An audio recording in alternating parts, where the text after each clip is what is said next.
थाने का इंचार्ज बना करके, मतलब थानेदार को काम नहीं करने देते, वो लोग जा करके थानों में अपनी मनमर्जी से लोगों को परेशान करते हैं। जहाँ नशा बढ़ गया इस प्रदेश में, वहीं उसके साथ साथ एक नई चीज और सामने आई है।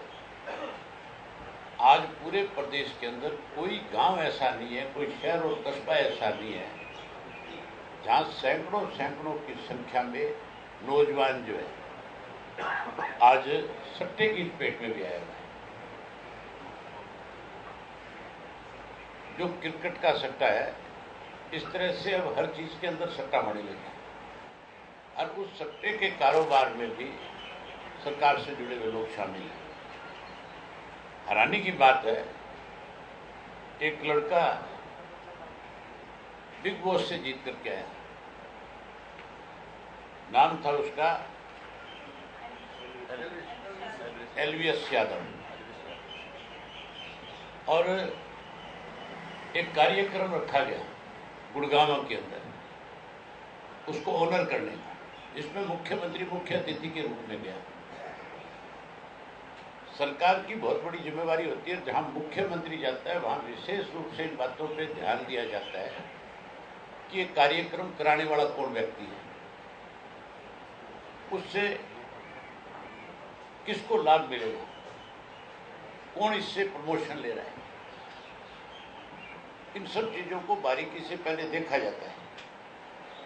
तो इस मुख्यमंत्री के कार्यक्रम में भी जरूर देखा गया होगा, और मुख्यमंत्री ने वहां जाकर के जिस ढंग से उसको आइकॉन के रूप में पेश किया, बड़ी हैरानी की बात है कि ऐसे लोगों को सरकार प्रमोट कर रही है जो सट्टे के साथ सीधे तौर पे जुड़े हुए हैं। ये उस कंपनी के लिए काम करता है जो सबसे बड़ी सट्टे की कारोबारी कंपनी टाइगर के नाम से, जिसका 10,000 करोड़ का मंथली बिजनेस है। ये हाँ, एलविस को प्रमोट वही तो कर रहे थे, वही कंपनी के लोगों के जगह जगह पे जहाँ ये इसको जहाँ प्रमोशन की जा रही थी, उसके नीचे जो बैनर लगे हुए हैं वो सारे टाइगर कंपनी के लगे हुए हैं। टाइगर एक्सचेंज के नाम से है, ये आप देख सकते हो। इसमें मुख्यमंत्री इसको प्रमोट कर रहा है, नीचे इसके बैनर लगे हुए हैं।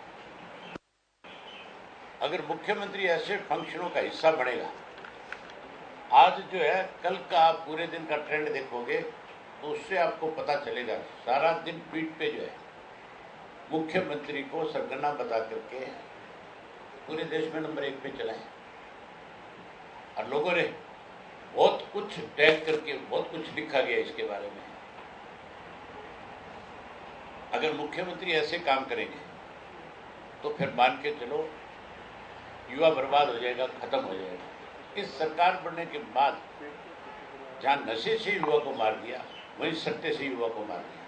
और वहीं उसके साथ साथ एक और नई चीज मैंने इस यात्रा के दौरान देखी। जब मैं यात्रा के दौरान गांव में था, लोगों से मिल रहा था, शहर और कस्बे में लोगों से मिल रहा था, तो एक नई चीज आई सामने।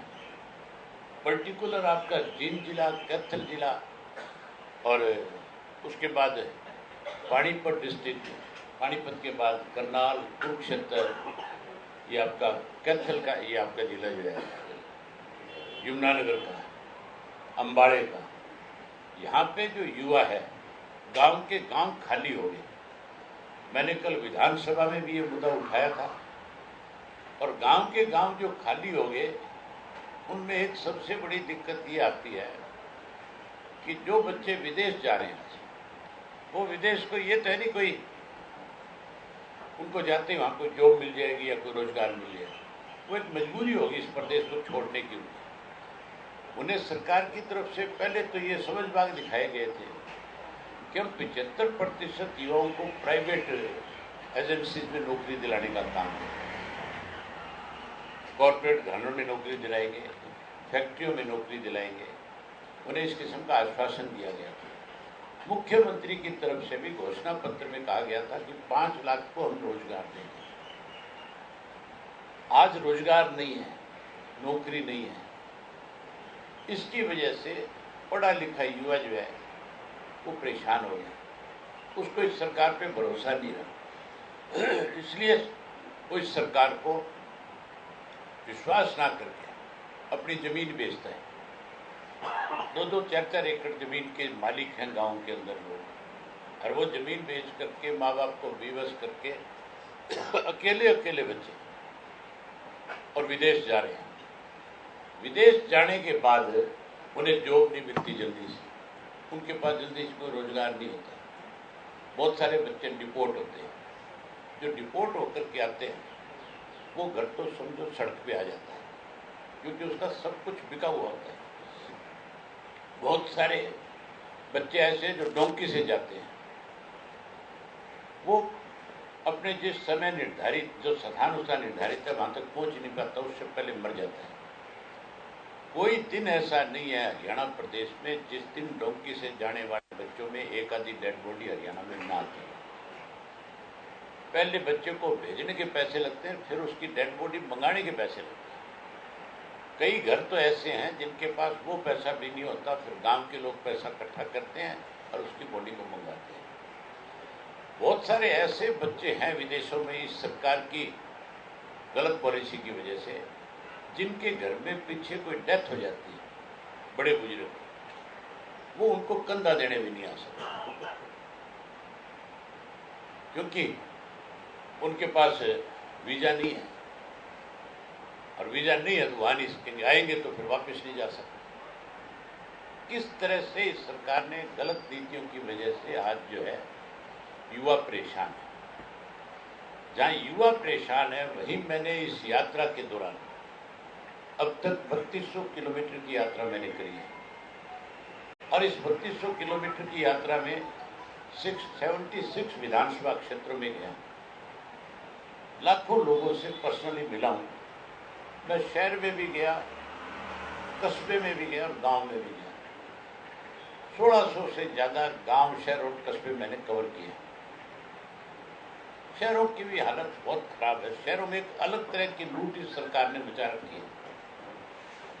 विधानसभा में तो लोग तो मुझसे ये उम्मीद करते हैं कि मैं विधानसभा में उनकी सारी बात रखूं, लेकिन आपने देखा है विधानसभा में स्पीकर का क्या रवैया रहता है।